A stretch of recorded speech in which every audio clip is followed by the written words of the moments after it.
तो very good evening everyone.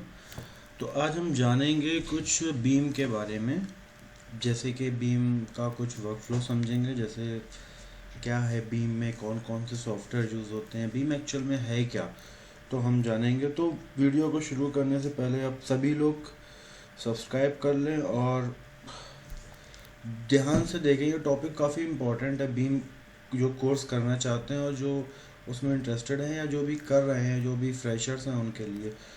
तो our company Alpha Beam Engineers Private Limited. हम शुरू करते हैं। तो पहला टॉपिक है बीम। तो व्हाट इज़ बीम? तो बीम से सबसे पहला जो आता है वो बिल्डिंग इंफॉर्मेशन मॉडलिंग और बिल्डिंग इंफॉर्मेशन ऑफ मैनेजमेंट। हमें दो चीज़ें समझ में आती हैं। तो इसमें जो लिखा है वो बोल रहा है beam is a process of creating a working on digital representation of physical and functional characteristic of place building infrastructure. अब अगर मैं सिंपल भाषा में बोलूँ तो बीम क्या है? बीम वो है जो कि हम कोई भी डिज़ाइन को, कोई भी जो हमने डिज़ाइन किया है 2D में, उसको हम एक 3D वर्चुअल मॉडल में क्रिएट करते हैं विद जो भी डिज़ाइनिंग, जो हमारी इंफॉर्मेशन है वो हम उस वर्चुअल मॉडल में डालते हैं, राइट। एंड देन हम उसमें हम फेजेस के अकॉर्डिंग काम करते हैं। लाइक हमारा जो मॉडल होता है वो LOD 300 है या 350 है, उसके अकॉर्डिंग हम काम करते हैं। तो हमारा जो मेन मोटिव है बीम जो क्या है उसको हम समझ सकते हैं कि एक वर्चुअल मॉडल क्रिएट करते हैं और उसके अंदर प्रॉपर इन्फॉर्मेशन डालते हैं जो हमें डिज़ाइन से मिली है।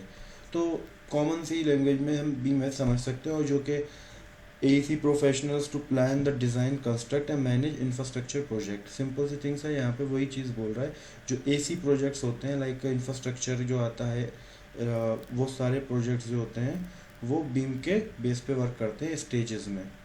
तो आगे देखते हैं बेनिफिट्स ऑफ बीम्स क्या होते हैं। तो बेनिफिट्स अगर बीम के हम समझें, सबसे इम्पोर्टेंट चीज़ है, जैसे कि अगर हम देखें ट्रेडिशनल टाइम में हम हाथ से ड्राइंग, मतलब हैंडमेड ड्राइंग तैयार करते थे और काफ़ी टाइम कंज्यूमिंग होती थी, एक्यूरेसी बहुत ज़्यादा उसमें कम होती थी।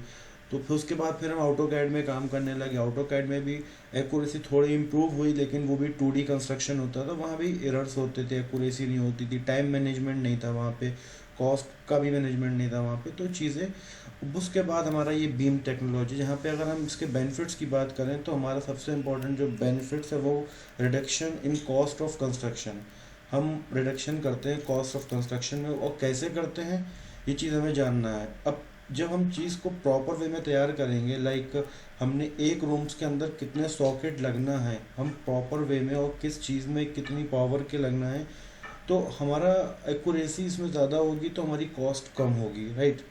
Reduction in conflict and rework. अब क्या होता था कि 2D में हमने ऑटोकैड में ड्राइंग तैयार कर ली, अब उसको साइड पे हम यूज़ कर रहे हैं, बट क्या हो रहा है कि वहाँ पे क्लैश कर रहा है, प्लम्बिंग से हमारा HVAC का डक्ट क्लैश कर रहा है, या स्ट्रक्चर में जा रहा है, या आर्किटेक्चर में घुस रहा है। तो इन चीज़ों को क्या हुआ, कॉन्फ्लिक्ट्स को काफ़ी हद तक यहाँ पे हम एक नेविसवर्क्स मैनेज सॉफ्टवेयर होता है, वहाँ से हम क्लैश कोऑर्डिनेशन करते हैं और कॉन्फ्लिक्ट भी रिड्यूस हो जाते हैं वहाँ से।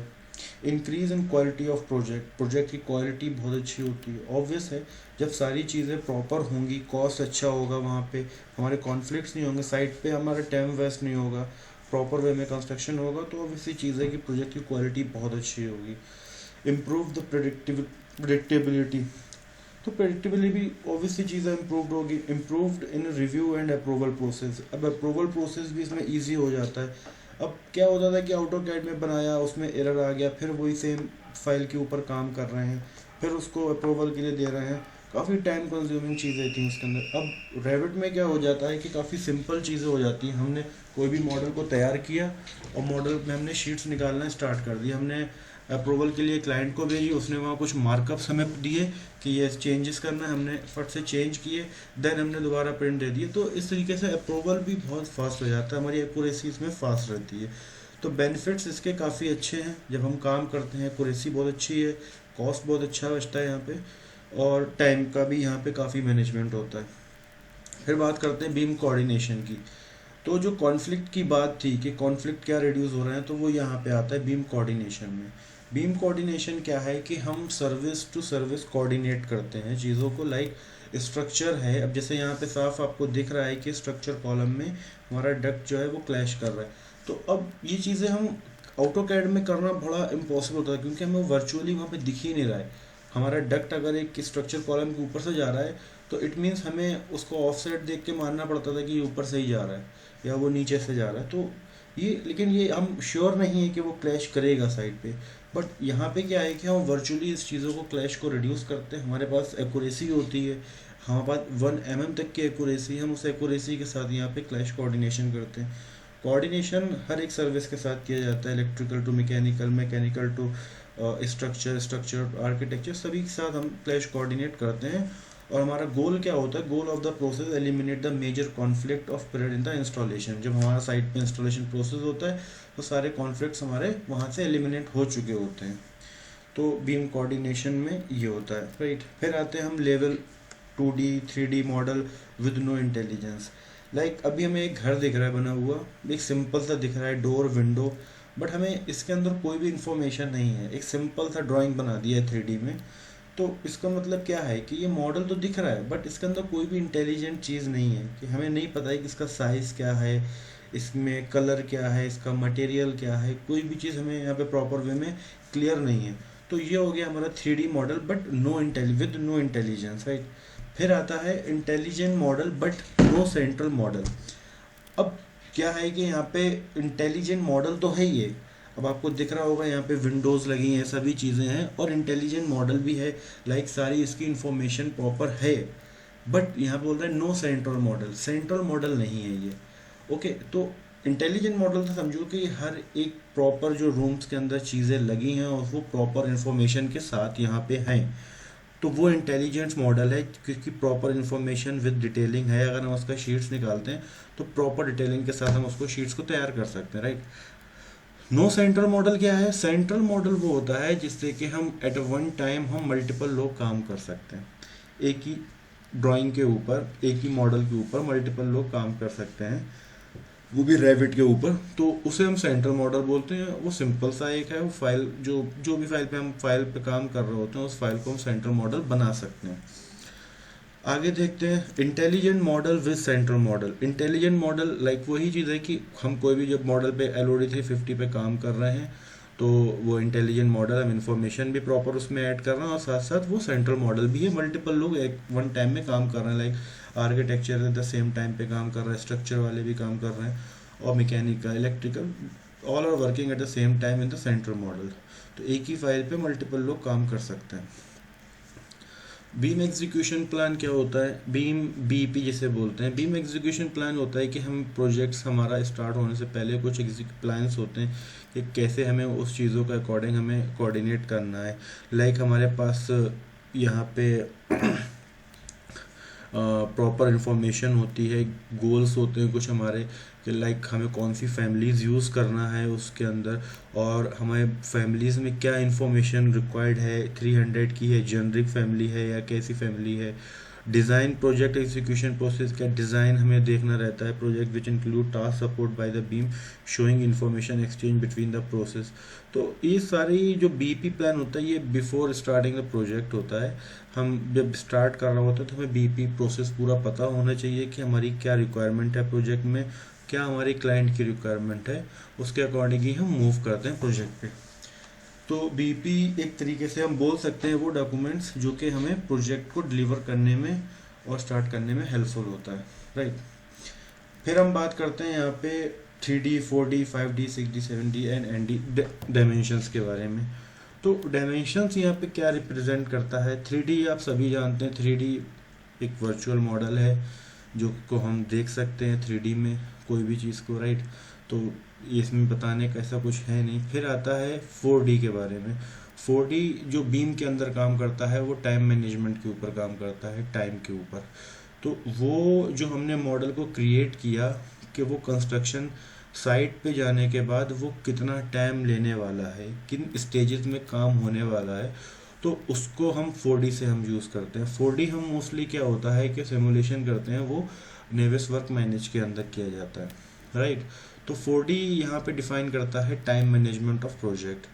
फिर आता है 5D। तो 5D जो हमारा वो कॉस्ट के रिगार्डिंग चीज़ें होती हैं कि मटेरियल है या डोर मटेरियल या XYZ मटेरियल हो सकता है वहाँ पे, उसकी कॉस्ट क्या है, कितना यूज़ हो रहा है, तो एकदम एक्यूरेसी के साथ यहाँ पे कॉस्ट निकलती है, बजट होता है।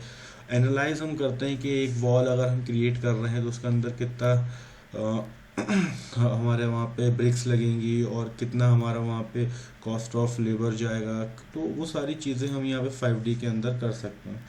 6D हमारा बात करता है सस्टेनेबिलिटी और डायमेंशन के ऊपर।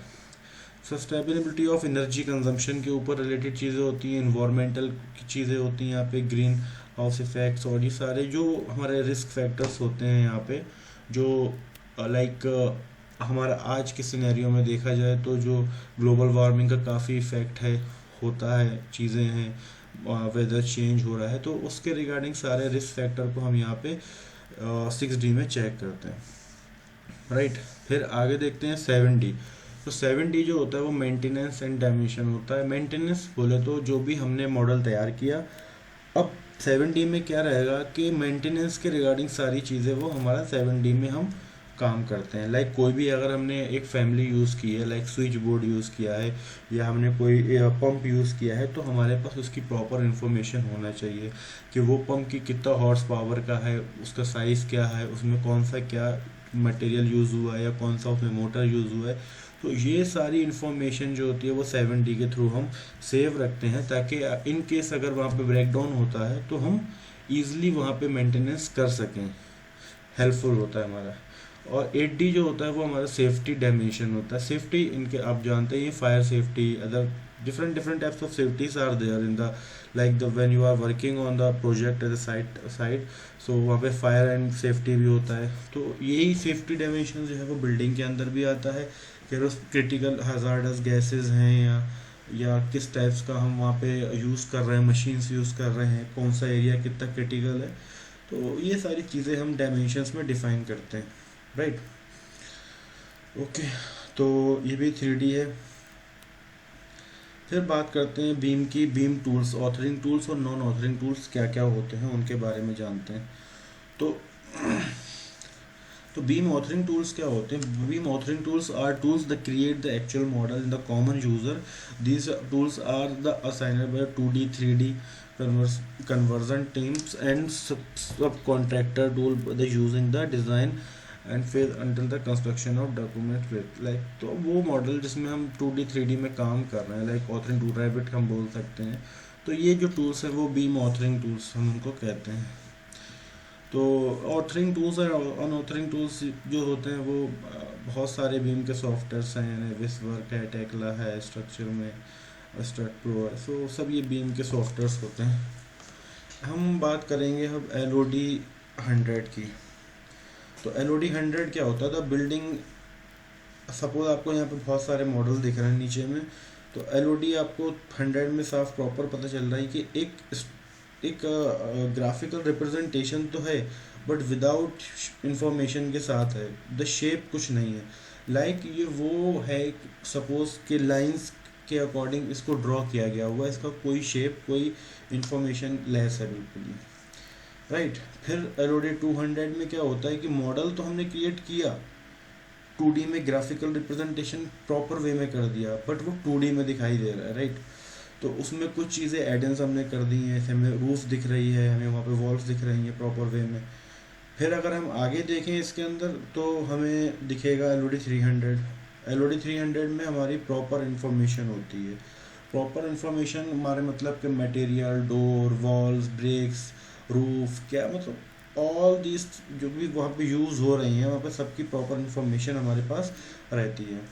फिर आता है LOD 500। तो LOD 400 में क्या होता है कि हमारी डॉक्यूमेंटेशन स्टेज होती है। 350 to 400 तक डॉक्यूमेंटेशन स्टेज कहलाती है। अगर आप इसमें देखेंगे तो 350 ये the include the model detail element with the represent the how building element interface with the various system other building element graphical and written definition. तो यहाँ पे हमारा 350 में हमारा जो होता है वो यूज़ करते हैं हम, मैं आपको दिखा, 350 में हमारा डॉक्यूमेंटेशन स्टेज कहलाता है। वो डॉक्यूमेंटेशन मतलब हर तरह जो भी मतलब शीट्स क्रिएट कर रहा है, राइट, ठीक है, उसको प्रॉपर एनोटेशन देना, टैगिंग देना, तो वो हमारा एक डिज़ाइन, हमारा डॉक्यूमेंटेशन स्टेज कहलाता है। फिर आता है LOD 500। तो LOD 500 क्या है कि लाइक कोई हमने मॉडल क्रिएट किया और साइट पे वो एग्जीक्यूट किया, हमने शीट्स अपनी अप्रूवल करा के हमने साइट्स पे उसको एग्जीक्यूट करा दिया, हमारा मॉडल बिल्डिंग तैयार हो गई सपोज। बट हुआ क्या कि जो हमने साइट पे एक्चुअल जो हमने ड्राइंग दी, बट वहाँ पे वो उसको चेंजेस हुए। तो क्या होता है कि वहाँ पे जो कॉन्ट्रैक्टर काम कर रहे होते हैं तो वो उन ड्राइंग्स पे मार्कअप कर देते हैं, लाइक कुछ चेंजेस कर देते हैं, लाइक हमने ये डक्ट यहाँ से चेंज करके ऐसे रन कर दिया है, या ये इक्विपमेंट यहाँ से प्लेस कर दिया है, या आर्किटेक्चर कुछ चेंज किया। तो होता क्या है कि हमें LOD 500 में पूरा रिकंस्ट्रक्ट करना पड़ता है मॉडल को, जो चीज़ें चेंजेस होंगे, और उसको सेव रखते हैं as a documents. In future हम उसको मेंटेनेंस के रिगार्डिंग या रिनोवेशन होता है तो उसके रिगार्डिंग वो चीज़ें सेव रहता है। LOD 500 इसको हम एज बिल्ड मॉडल बोलते हैं। तो अब सॉफ्टवेयर फॉर 3D यहाँ बताया गया, जो कि Revit for all the services are use like the structure, architecture, structure, mechanical, electrical, सब हम रेविट में यूज़ करते हैं। टेक्ला स्ट्रक्चर में हम सिर्फ टेक्ला में सिर्फ स्ट्रक्चर यूज़ कर सकते हैं। और भी हैं, एकोसिम डिज़ाइनर, बेंटली सिस्टम है, आर्किकैड है, ये सब सॉफ्टवेयर जो हैं हम बीम के सॉफ्टवेयर यूज़ करते हैं। Capabilities of BIM authoring tools, user interface, drawing generation, interoperability, complex curve, तो ये सॉफ्टवेयर के रिगार्डिंग चीज़ें हैं। अच्छा, इंटरपोबिलिटी क्या होता है यहाँ पे बता दूँ आपको मैं। लाइक हमने अभी पढ़ा था 2D 3D 4D 5D 7D था हमारा सस्टेनेबिलिटी मैनेजमेंट डायमेंशन। तो इंटरपोबिलिटी में क्या होता है कि हमारा एक ऑप्शन रहता है जो कि प्लग इन होता है रेविट का, हम उसको जब ऐड करते हैं तो उससे क्या होता है कि हम यहाँ से एक कोबी करके रहता है, हम कोबी से हम सारी सस्टेनेबिलिटी उसकी निकाल सकते हैं, उसकी एक इंफॉर्मेशन बना के रखते हैं कि इन केस फ्यूचर में कुछ प्रॉब्लम हो तो उसके अकॉर्डिंग हम चीज़ों को मेंटेन कर सकें। तो ये एक प्लगइन है जो रेविट में यूज़ किया जाता है। IFC फाइल फॉर्मेट होता है। IFC फॉर्मेट जो होता है वो हम लाइक समटाइम्स हमें वर्जन भी चेंज कर सकते हैं। यहाँ पे फाइल फॉर्मेट चेंज होता है यहाँ पे, लाइक अगर आप रेविट 21 में आपके पास ड्राइंग है तो आप 22 में तो उसे ओपन कर सकते हैं, बट 22 की फाइल को आप 21 में ओपन नहीं कर सकते, तो उसके लिए हमें IFC फॉर्मेट में चेंज करके उसको यूज़ कर सकते हैं। और भी इसके यूजेस हैं। Implementation of clash and detection, तो क्लैश डिटेक्शन आपको बता चुके, नेविस वर्क में यूज़ होता है। कैसे रन करते हैं वो नेविस वर्क, उसके लिए आपको आना चाहिए प्रॉपर वे में। तो सिंपल है, ऐसा कुछ मतलब हैवी सॉफ्टवेयर नहीं है, बहुत ही सिंपली हम इसको यूज़ कर सकते हैं। अब बीम वर्कफ्लो क्या कहता है कि आर्किटेक्चर प्लान हमने कोई बनाया, उसके बाद उसकी ट्रेड्स, अब ट्रेड्स क्या हो सकती हैं, architecture, mechanical, civil electrical, plumbing हो सकती हैं। उसको हमने क्रिएट करने के बाद हमारा वो बीम मॉडल तैयार हो गया। अब बीम मॉडल तैयार होने के बाद क्या होगा, हम उसे कोऑर्डिनेट करेंगे, हम सारी सर्विस को हम एक साथ कोऑर्डिनेट करने के बाद वो क्लैश फ्री मॉडल हमारा बन जाएगा, उसमें कोई क्लैशेस नहीं होगा। देन हम उसकी शॉप ड्राइंग्स बनाएंगे, मतलब शीट्स बनाएंगे, और शीट्स में हम प्रॉपर इन्फॉर्मेशन डालेंगे, tag, annotation, dimension, and then वो शीट्स जो होंगी हमारी साइट पे दी जाएंगी, जो कि हमारा प्रोजेक्ट जो है वहाँ पे रन होगा, इम्प्लीमेंट होगा उसके अकॉर्डिंग। तो इसमें ऐसा ही है, हम कर सकते हैं, जो कि मैंने आपको पूरा वर्कफ्लो समझाया। आई होप आप सबको समझ में आया होगा, और नहीं समझ में आया है तो आप और भी मैसेज कर सकते हैं नीचे कमेंट बॉक्स में, और कुछ चीज़ों के बारे में जानना है तो वो भी मैसेज कर सकते हैं। बेसिक वीडियोस हैं, मैं बहुत ही कॉमन तरीके से बना रहा हूँ, ऐसा नहीं है कि मतलब आपको बहुत ही हेक्टिक लगे ज़्यादा इशूज़, बहुत ही सिंपल वे में आपको समझाने की कोशिश करी है। तो ठीक है, आप लोग देखें इसको और चैनल को सब्सक्राइब करें, वीडियो को लाइक करें, शेयर करें। Thank you so much everyone.